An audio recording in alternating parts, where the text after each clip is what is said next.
Hello everyone. On this episode of Lance's Garage, we're going to work on the 2017 Volkswagen Alltrack front wheel bearing change. Basically, these cars come much higher than this. The shocks, stock shock, suspension, I swapped out and went from 17-inch tires to 19 Golf R Pretorias. And as the old saying goes, coal ain't free. So this car has about 60,000 miles on it. Wheel bearings started getting bad right before our move, so I didn't have a large opportunity to fix them until now. I was even worried about driving it down here. I left them at my office because it's a safe place back in Virginia. And then drove it down to North Carolina because I had a buddy that was driving up that way by here, so it was a free ride. So then I drove it down. It made it. Issues with this car was the typical wheel bearing noise at first. Now I'm getting a bad clunk from this side, passenger side, and I think it's very possible that the wheel bearing itself has separated. So we have ordered from ECS a dual wheel bearing kit, and it's ECS part number 3546957. This has two wheel bearings. It has the replacement bolts for the axle and the three new bolts for the bearing itself to hold it to the knuckle, all in one kit. These are one-time use bolts, so what you're also going to need to install it for sure, plus your normal tools to get the wheels off, is a 24 millimeter 12 point. Has to be a 12 point because, as you can see here, the bolt is the 12 point, and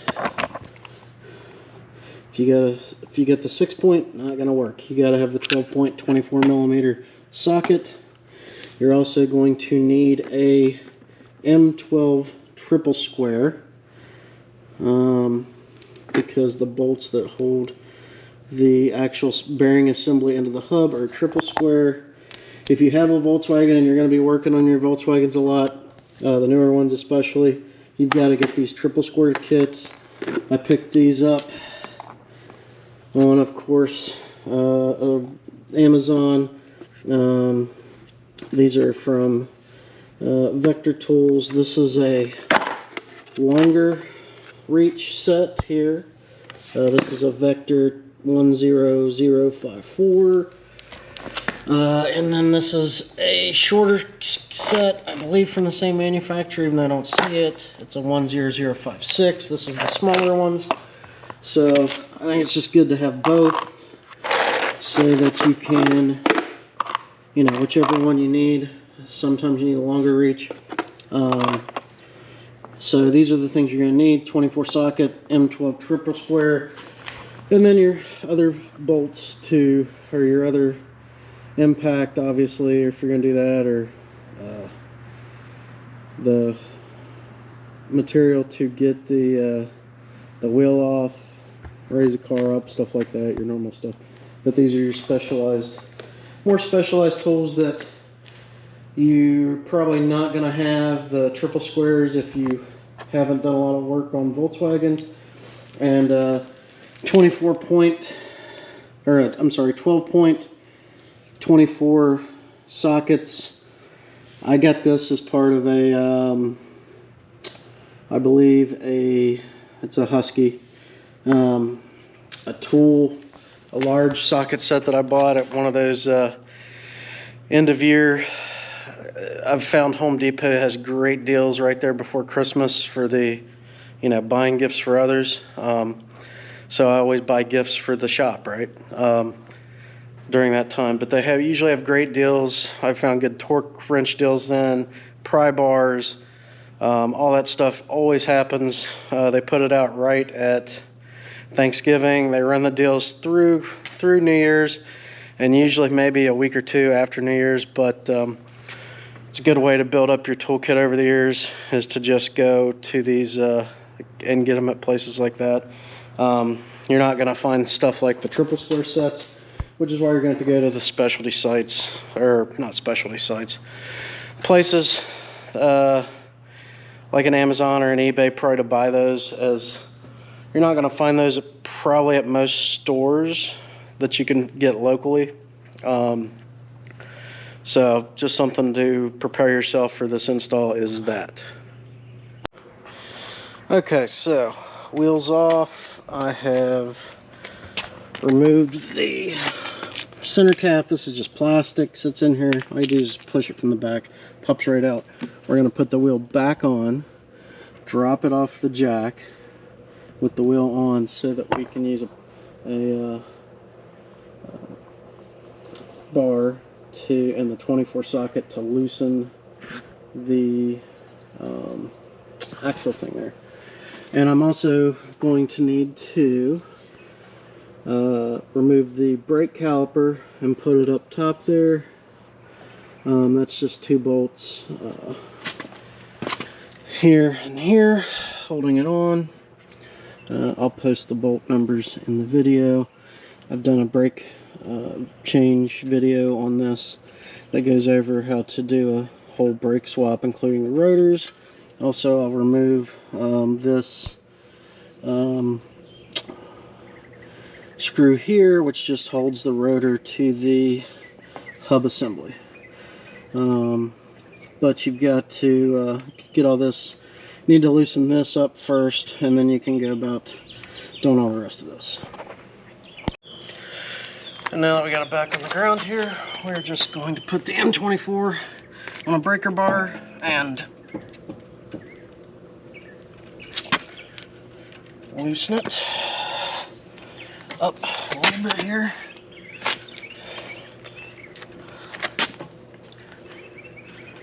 You gotta do this while it's on the ground with the wheel on, otherwise it's just gonna move on you. We don't want to take this fully off. We just want to get it. It's now pretty easy to move. Yeah, I don't even. And yeah, you could use an air or impact. Probably. I don't want to use a.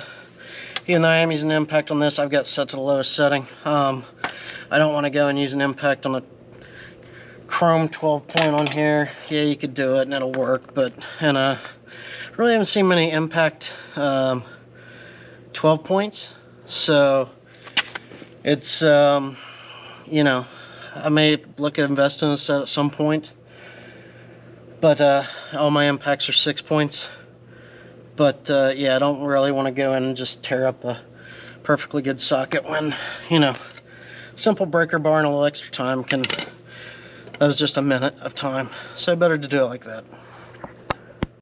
Okay, back off the and back up on the jack. So this is the screw I was saying holds the rotor on. If you've done this before, you can probably just use a regular screwdriver, unless you're a masochist, and put it on there with a ridiculous amount of torque, so I'm able to break it free easily. If this is the first time you are working on your brakes, sometimes this can be very hard to work with, so you might need one of these impact things, screw things. So you just put the bit in, put it on there, hit it with a hammer, and it's got like a spring-loaded mechanism that breaks it free while also putting the force in. But for ours, since we've done this before, it's just a matter of simply removing that and like so. But I brought this out front just in case, because it is possible stuff rusts in place or something like that.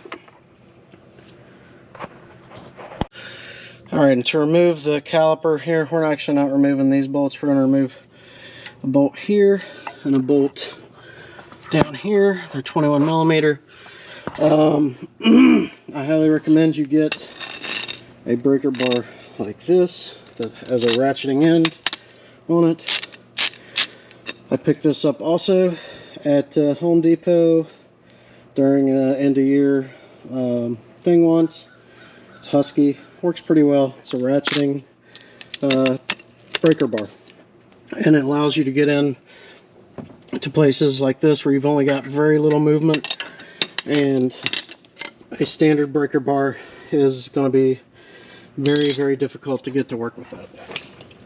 So we're going to pull these two bolts off, and then I'm going to take the caliper and secure it up here to the spring, probably with a zip tie to get it up and out of the way. Might need to remove this clip, we'll see. And then we should be able to pull the rotor off and then start working on the bolt here.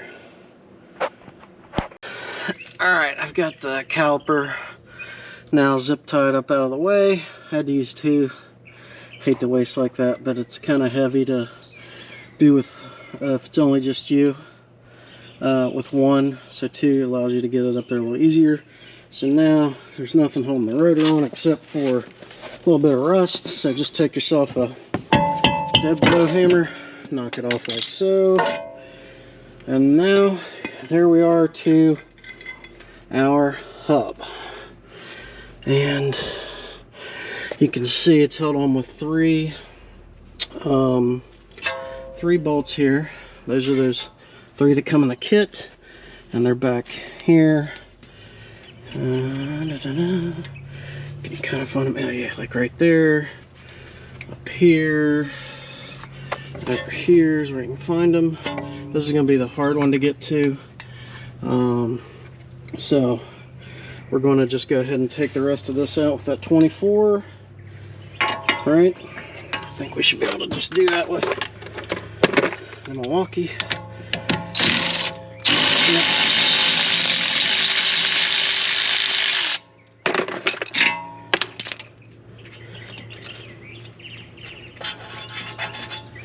Alright, so now the axle is still in there.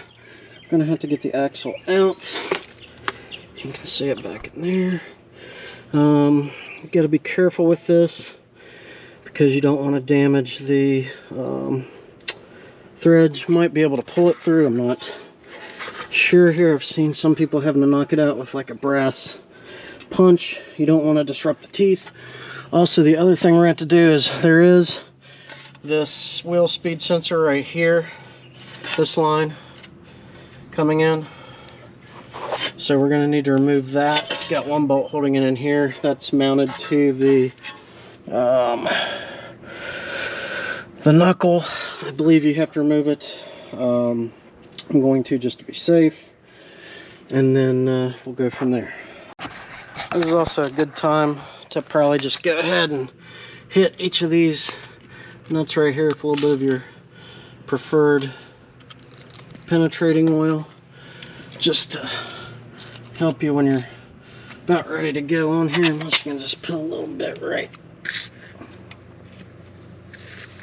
Oop, don't want to get it in the threads. A little bit in there just to kind of help slide this axle out here in a little bit. And yeah, so I'm going to work on the speed sensor, and then I'll start working on getting this out, and because the axle's actually got to, or this whole thing just kind of pulls off, so maybe I can just pull it off without pulling the axle out. We'll try that and see what happens. So this is where those long reach triple squares come in handy. I was able to just put this in here. I used a half-inch socket with an adapter because it's got a little bit more leverage.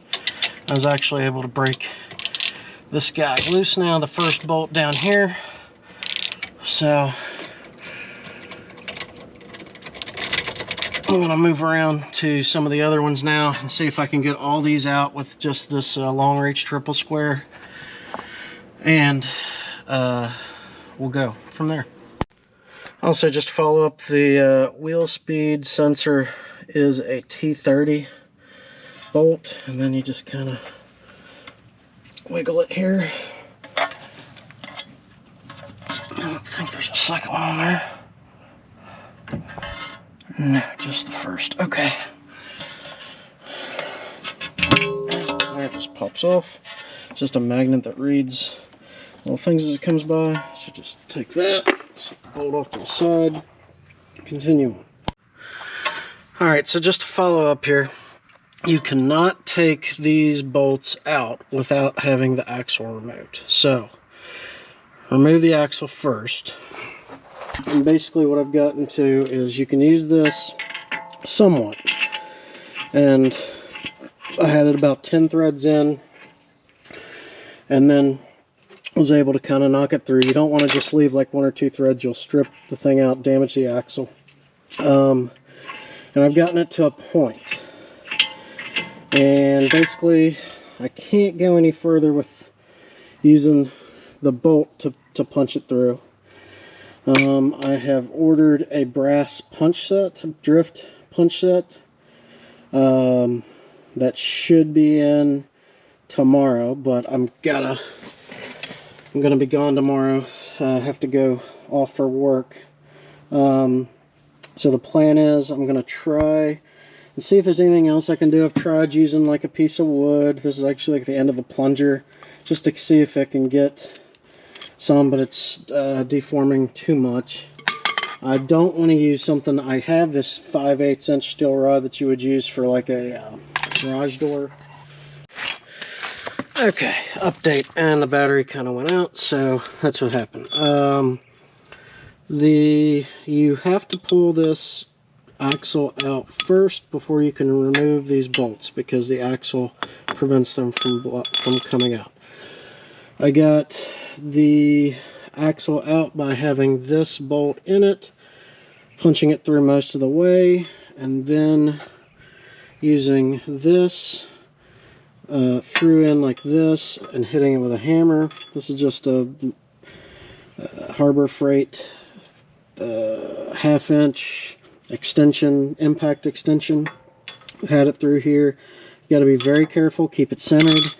I have ordered some brass punches from Amazon that will be coming in tomorrow before I do the other side, just to make sure to do this right. I don't want to risk breaking this. So basically you punch it through, then you have to remove these 3 bolts on the bottom here, on your blower ball joint, 16 millimeter. Remove those, push it down, pull this out, and then you'll be able to remove this axle. Just pull it out. I've got it held up here with bungee cords.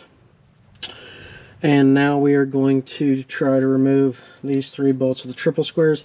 This bottom one is going to be okay because I've already got it most of the way out.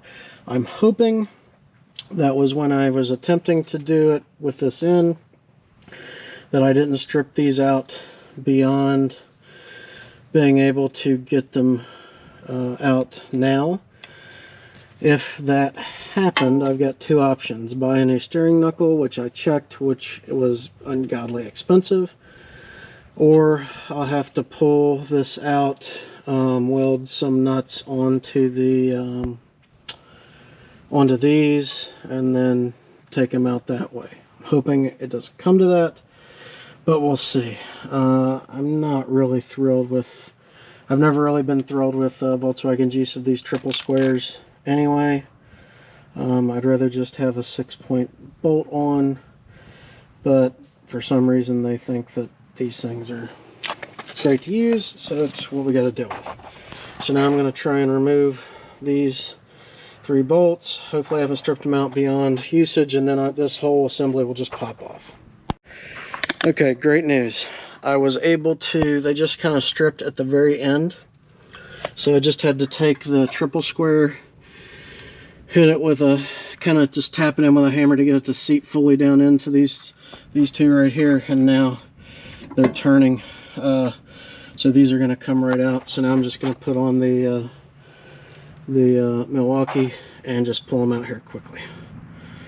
But just make sure you get these triple squares seated as far down as they'll go. Luckily I had one that was good, and I was able to see that it was going down very deep.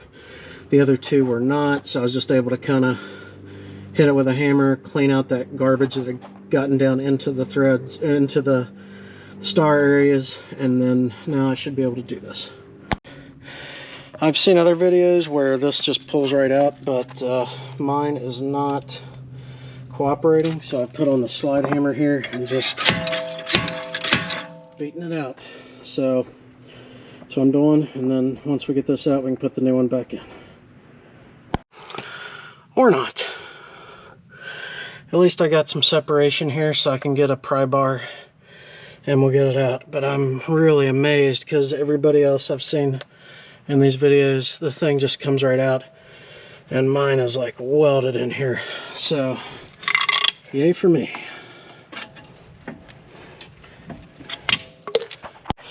And the pry bar worked, but I was hoping to get to see how this thing was. Not sure before, you know, I'm just gonna say the bearing was bad, but you can see in here, I'm gonna clean this up, get all this garbage out of the channel here, get it nice clean, and then I'm gonna put the new one back in.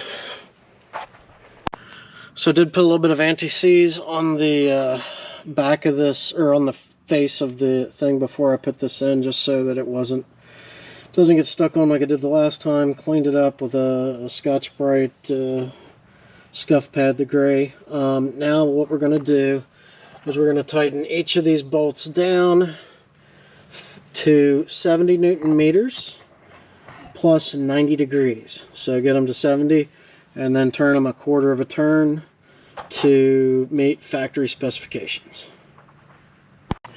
Okay, we've got the we've slid the axle in here. We've got the ball joints on, but we got to tighten these. The 3 bolts down here, it's a 16 millimeter. We got to tighten them down to 40 Newton meters, and then do another 45 degrees. So I'm going to do that now. Okay, so I've taken the 24 millimeter new bolt. I've gotten this just snugged up, pulled the axle all the way through, and then we will be now putting on the rotor. Make sure you reconnect your wheel speed sensor, the T30. Okay, your caliper bolts are going to be tightened to 200 Newton meters.